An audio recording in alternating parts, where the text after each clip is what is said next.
Assalamualaikum warahmatullahi wabarakatuh. Selamat datang di channel Nehzau Official. Kali ini saya akan menceritakan tentang kisah seorang pemuda yang niat bekerja untuk mencari nafkah, tetapi malah dijadikan tumbal proyek oleh bosnya sendiri. Seperti apakah kisahnya? Tanpa perlu berlama-lama, langsung saja kita ke ceritanya. Salah satu pemuda yang masih belia, sebut saja namanya Rian. Proyek yang akan dikerjakan ini adalah proyek jembatan. Sebelum jembatan itu dibuat, Wito yang menyaksikan secara langsung ketika mandornya yang mendatangi paranormal untuk memberikan sesaji di salah satu sungai yang akan dibangun jembatan. Dengan berbagai sesaji, salah satunya kepala kerbau, yang sebagian dagingnya dibagikan ke warga sekitar. Kepala kerbaunya itu dibuat sesaji yang nantinya akan ditaruh di hantaran sungai di mana jembatan itu akan dibuat. Wito yang melihat dan menyaksikan bosnya dan paranormal itu sedang menaruh sesaji di hantaran sungai sembari membaca mantra yang tujuan utamanya agar proses pembuatan jembatan itu diberikan kelancaran. Katanya bila tidak dilakukan hal tersebut itu bisa mengakibatkan petaka bagi para pekerjanya. Kepala kerbau yang sudah disajikan dan juga mantra-mantra yang dibacakan tidak berselang lama dialirkan ke sungai dan dibiarkan tenggelam bersama sesaji yang lainnya. Dan lain harinya proyek jembatan pun mulai dikerjakan. Tempat di sekeliling mereka sudah dipagari, yang tujuan utamanya agar tidak ada warga yang menyaksikan pekerjaan jembatan, dan pekerja yang ada mungkin sekitar 20 pekerja. Waktu proses pembuatan jembatan itu mulai dikerjakan, ada yang namanya pasang panjang atau penyangga tubuh jembatan. Satu persatu dipasang di tengah-tengah aliran sungai yang mengalir deras. Wito yang sebagai pekerja waktu itu sedang merakit anyaman besi untuk tubuh jembatan. Wito yang melihat penyangga jembatan yang sedang dipasang dengan dibantu oleh alat berat yang turun ke bawah. Itu ada satu hal yang membuat Wito terkejut. Ternyata ada satu hal yang membuat Wito terkejut. Saat di tengah-tengah pemasangan penyangga jembatan, Wito seperti melihat ada wajah yang sangat dia kenal. Kenapa Rian ada di sini? Bukannya dia ada di sebelah kiri atas. Tapi kok? Mana mungkin ada di bawah dekat sungai? Sementara sungai itu mengalir sangat deras. Gumam Wito yang masih keheranan. Wito yang memang sedang merakit besi di sekelilingnya itu memang tidak ada Rian. Namun Wito melihat Rian seakan-akan berdiri di dekat tiang panjang yang sedang dipasang. Dan itu tepat berada di tengah-tengah sungai. Secara akal tidak mungkin Rian berada di tengah-tengah tiang panjang dengan aliran sungai yang sangat deras. Dengan sesama dilihat lagi sembari melihat tiang panjang yang semakin turun. Dan Rian seperti orang yang akan tenggelam. Mana mungkin Rian ada di sana, di dalam tiang panjang yang akan tenggelam, ungkap Wito. Wito yang penasaran karena Rian itu seperti tenggelam di tengah-tengah sungai bersama tiang panjang yang terpasang. Wito pun mencari dan memanggil nama Rian. Yan, Rian, kamu ada di mana Yan? Kata Wito dengan panik. Iya Om, ada apa? Jawab Rian. Alhamdulillah, tidak apa-apa Yan. Ya sudah, lanjutkan pekerjaanmu, ujar Wito. Sampai beberapa minggu pembuatan jembatan telah dikerjakan. Wito yang mengalami kejadian mistis yang secara nalar itu tidak masuk akal. Setelah Wito melihat tubuh Rian yang tenggelam bersama tiang pancar. Di hari berikutnya, Wito melihat ada sosok wanita yang berbaju hijau. Dan sosok itu berdiri di tepi sungai yang seakan-akan melihat dan mengawasi para pekerja termasuk dirinya. Coba kalian lihat di tepi sungai itu. Ada wanita berbaju hijau yang sedang mengawasi kita, ujar Wito. Hah? Mana ada wanita berbaju hijau di sana? Jawab rekan kerjanya. Di sana tidak ada apa-apa. Ngawur kamu, Wit. Wito yang mendengar jawaban dari rekan kerjanya bingung sendiri. Jelas-jelas itu ada sosok wanita berbaju hijau. Tapi kenapa semuanya tidak melihat sosok tersebut? Ujar Wito di dalam hatinya. Sudahlah, lanjut kerja saja, Wit. Tidak usah dipikirin. Itu cuma halusinasi kamu saja. Kamu tidak usah ngaco dan aneh-aneh. Di sana itu tidak ada apa-apa. Jawab salah satu rekan kerjanya. Akhirnya Wito pun melanjutkan pekerjaannya karena memang pekerjaan mereka harus segera diselesaikan. Dan pengecoran tubuh jembatan ini memang sudah setengah. Tepat di tengah-tengah jembatan saat Wito ini sedang menyelesaikan merakit anyaman besi. Tiba-tiba Wito merasakan hembusan angin yang kencang, membuat bulu kuduknya merinding. Wito yang berada di atas jembatan tepat di tengah-tengah tiang panjang itu merasakan hawa yang aneh yang membuat dirinya merasa takut. Padahal Wito dikenal bukan orang yang penakut, tapi dia memilih untuk berganti tempat dengan rekan kerjanya.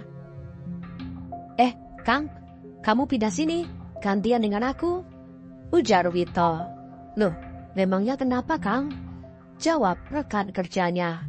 Tidak apa-apa kok, sini Kang, tukar tempat, kata Wito. Setelah berpindah tempat, Wito pun tidak lagi merasakan hawa yang mengerikan. Yan, sana kamu gantikan Kang Wito, lanjutkan pengecorannya dan ratakan, ujar sang mandor. Wito yang melihat Rian meratakan cor-coran itu merasa kalau Rian itu ada di antara tiang panjang bersamaan dengan cor-coran yang diratakan.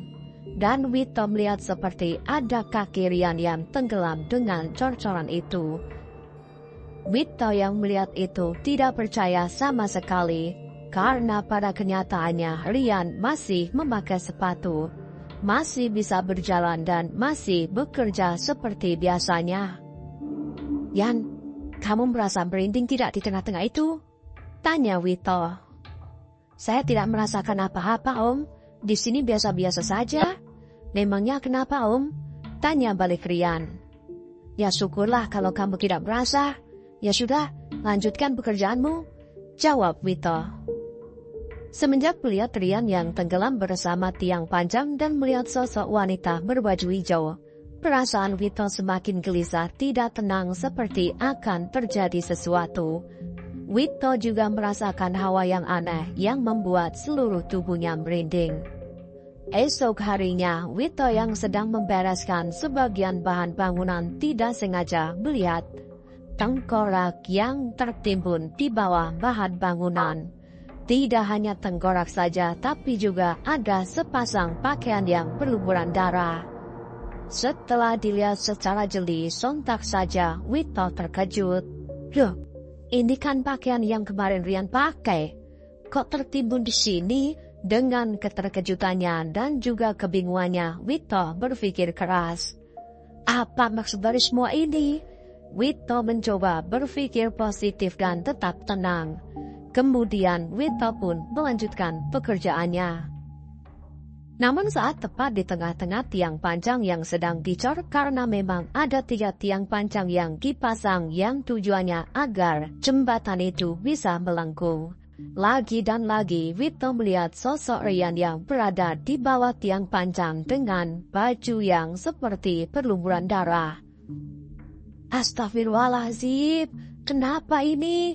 Kenapa dari kemarin aku melihat Rian yang pada kenyataannya Rian masih baik-baik saja? Wito masih keheran-heranan. Sampai singkat ceritanya, pengecoran itu pun selesai. Saat Wito membuat samping jembatan yang dilakukan juga oleh para pekerja yang lain, Wito merasakan hawa yang begitu mengerikan, seakan-akan ada yang ingin menariknya. Dan Wito pun dengan jelas melihat ada kaki yang tenggelam. Sini bentar, kamu lihat ada kaki yang tenggelam tidak? Tanya Wito kepada salah satu pekerja. Yang benar saja kamu, jawab temannya. Itu loh, ada di bawah sana. Tunjuk Wito tepat di mana kaki itu terhanyut aliran sungai. Mana ada kaki tenggelam? Aku tidak melihat apa-apa. Tidak ada yang aneh. Hanya aliran sungai yang mengalir deras, serta beberapa kayu yang ikut ranyut. Jawab temannya. Wito yang mendengar itu pun sempat tidak percaya. Kenapa hanya dirinya saja yang melihat hal tersebut?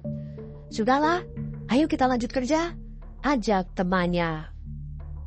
Pembangunan jembatan yang ditarget dalam 1 bulan harus jadi membuat semua pekerja harus giat dalam bekerja. Tiang besi yang akan ditaruh sebagai sandaran untuk orang-orang yang berjalan kaki itu secara tidak sengaja diturunkan lewat eskalator itu terlepas mengenai badannya Rian. Sebagian pekerja yang melihat hal tersebut sempat berteriak, "Awas Yan, awas, minggir, minggir Yan." Rian yang sempat menghindar tapi karena terlambat dan juga tempat yang tidak memungkinkan untuk lari, akhirnya tubuh Rian keserempet dan membuat dirinya jatuh di atas cor-coran yang sudah mengering. Rian yang tidak memakai helm mengakibatkan kepalanya terbentur cor-coran dan mengalami pendarahan di kepala bagian belakang. Para pekerja yang melihat Rian terjatuh pun berteriak memanggil nama Wito. "Wito, Wito, Wit, Rian ketimpa tiang Wit," ujar salah satu pekerja. Para pekerja yang mendengar teriakan itu pun sontak saja kaget dan lalu kemudian langsung meninggalkan pekerjaannya. Bergegas melihat kondisi Rian yang sudah terkulai lemah tidak berdaya. Eskalator yang membawa tiang besi itu pun dihentikan. "Kamu kalau bekerja itu yang hati-hati, di bawah itu ada orang," bentak Wito. "Maaf, saya tidak tahu ada orang. Tadi itu eskalatornya seperti terlepas sendiri dan saya tidak bisa mengendalikan. Sekali lagi saya minta maaf," jawab supir eskalator. Rian yang dalam keadaan pingsan dengan pendarahan di belakang kepalanya, sesegera mungkin para pekerja menghadang laju mobil yang melintas di seberang jalanan dan langsung dihentikan untuk meminta bantuan mengantarkan Rian menuju ke rumah sakit. Sesampainya di rumah sakit, keadaan Rian yang pingsan dan ternyata nyawa Rian sudah tidak tertolong lagi karena pendarahan yang terus-menerus yang membuat Rian kehabisan darah. Dan Rian pun meninggal di perjalanan. "Ya Allah, kenapa harus Rian yang menjadi korban?" ucap Wito yang sangat terpukul dengan meninggalnya Rian. Dirinya yang mengajak Rian bekerja, tapi pada kenyataannya Rian yang menjadi korban dari proyek jembatan. Padahal selama Wito ini bekerja ikut proyek tidak pernah mengalami kejadian-kejadian yang aneh dan tidak pernah ada korban. Wito pun bingung bagaimana caranya menyampaikan ini kepada keluarganya Rian, karena dia yang sudah diberikan amanah oleh orang tuanya Rian. Waktu itu orang tuanya Rian memberikan amanah kepada Wito. "Wit, jaga Rian ya, saya titip Rian pada kamu." Itu adalah kata-kata orang tuanya Rian. Wito yang bingung menyampaikan kabar duka itu harus bagaimana. Namun mandor di situ menyarankan agar secepatnya menelpon orang tuanya Rian, memberitahukan kabar tentang duka ini. Lewat sambungan telepon, orang tuanya mendengar kabar kalau anaknya mengalami kecelakaan kerja yang membuatnya meninggal dunia. Orang tuanya menangis histeris, tidak menyangka anaknya yang masih belia meninggal dunia secara tragis. Jenazah Rian pun diantarkan ke rumah duka dengan mobil pribadi milik mandornya. Sesampainya di halaman rumahnya, seluruh keluarganya berteriak histeris, "Rian, Rian!" Wito yang membawa jenazah Rian yang ada di dalam peti dibantu oleh beberapa tetangga dan Wito sempat ditanya, "Apa yang sebenarnya terjadi sampai Rian meninggal dunia, Wit?" Orang tuanya menghampiri Wito, meminta penjelasan apa yang sebenarnya terjadi. Wito yang duduk dikelilingi oleh keluarganya Rian. Bukannya Wito mengaitkan semua kejadian yang dilihatnya di awal, saat dia melihat sosok Rian yang seperti tenggelam di tiang panjang. Bukan maksud untuk mengaitkannya. Tetapi pada kenyataannya Wito yang mengungkapkan segala unek-uneknya dan apa yang dia lihat selama bekerja di proyek jembatan. Mungkin Rian sebagai pekerja yang paling muda yang masih berjaga di antara para pekerjanya yang lain. Mungkin itu adalah sebagai syarat proses pembuatan jembatan yang harus ada tumbalnya. Orang tuanya yang mendengar cerita dari Wito memahami kalau sebuah jembatan yang dibangun tidak mungkin mulus begitu saja tanpa adanya korban atau tumbal. Sebagai orang tua memang meyakini dan percaya dengan hal-hal yang berhubungan dengan pembangunan jembatan. Apalagi di daerah terkenal dan kota-kota besar itu sangat rawan. Tapi waktu itu saat Rian yang meminta izin kepada orang tuanya untuk bekerja tidak bilang kalau yang dikerjakan itu adalah jembatan. Orang tuanya hanya tahu kalau Rian bekerja sebagai pekerja proyek bangunan rumah atau gedung. Orang tuanya pun akhirnya memaklumi bahwa kejadian yang menimpa anaknya itu sudah kehendak Sang Kuasa. Mungkin ini adalah jalan yang sudah ditakdirkan untuk Rian. Singkat ceritanya setelah pemakaman Rian, Wito kembali ke rumah keluarganya menemui orang tuanya. Menemui keluarganya meminta izin untuk berangkat lagi bekerja. Karena memang proyek pembangunan jembatan belum selesai, dan sekaligus akan meminta pertanggungjawaban dari kontraktor atau mandor tempat Wito dan Rian bekerja. Dan keluarganya pun mengizinkan Wito untuk berangkat.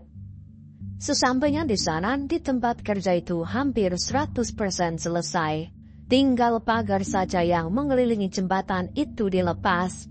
Wito ikut membantu menyelesaikan pekerjaan yang belum selesai. Sebelum Wito meminta pertanggungjawaban ke mandornya tentang kecelakaan yang menimpa Rian. Namun saat menyelesaikan pekerjaannya, Wito yang membongkar pagar. Entah apa yang Wito lihat, Rian itu seperti hadir dan nyata sedang duduk di tengah-tengah jembatan. Tepat di bawah tiang panjang yang terpasang yang dulu Wito melihatnya. Wito yang terkejut sampai kesedihannya yang tidak bisa ditahan lagi sampai Wito meneteskan air mata yang membuat pekerja yang lain sempat menegur Wito. "Kamu kenapa, Wit?" tanya pekerja yang lain. "Saya melihat Rian duduk di bawah tiang panjang," jawab Wito terbata. "Istighfar, Wit. Ikhlaskan kepergiannya," ujar salah satu pekerja. "Iya, saya tahu, tapi saya tidak bisa terima kepergian Rian. Itu salah saya. Rian yang tidak tahu apa-apa sudah menjadi korban. Kenapa harus dia yang menjadi korban? Dan ini saya melihat Rian yang sedang duduk. Saya membayangkan, dulu saya pernah melihat Rian saat saya sedang merakit anyaman besi untuk tubuh jembatan. Saat pemasangan tiang panjang, di tengah-tengahnya itu saya secara langsung melihat antara percaya atau tidak, tubuhnya Rian itu ikut tenggelam bersama tiang panjang yang ditanam di tengah-tengah jembatan. Dan dari apa yang saya lihat dulu, ternyata kejadian itu nyata terjadi, bahwa yang menjadi korban pekerjaan jembatan itu adalah Rian.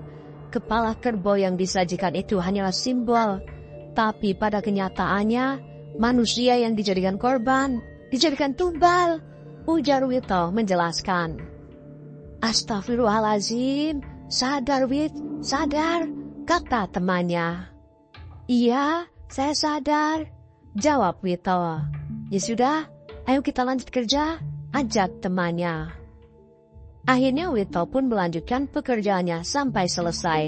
Dan setelah itu Wito menemui mandor untuk meminta pertanggungjawaban tentang Rian yang mengalami kecelakaan. Mandornya kemudian memberikan santunan sesuai perjanjian yang telah disepakati.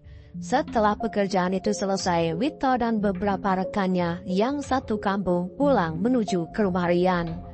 Santunan itu pun diberikan kepada orang tuanya Rian dengan permintaan maaf sebesar-besarnya. Wito dan rekan kerjanya yang lain pun datang meminta maaf karena tidak bisa hadir pemakaman Rian. Setelah santunan itu diserahkan kepada orang tuanya Rian, para pekerja yang lain pun berziarah ke makam Rian, mendoakan Rian agar jasad Rian bisa tenang di alam sana. Terima kasih bagi kalian yang telah menonton video ini sampai selesai. Semoga di video ini kita dapat mengambil hikmah dan pelajaran. Baiklah, saya mohon pamit undur diri. Wassalamualaikum warahmatullahi wabarakatuh.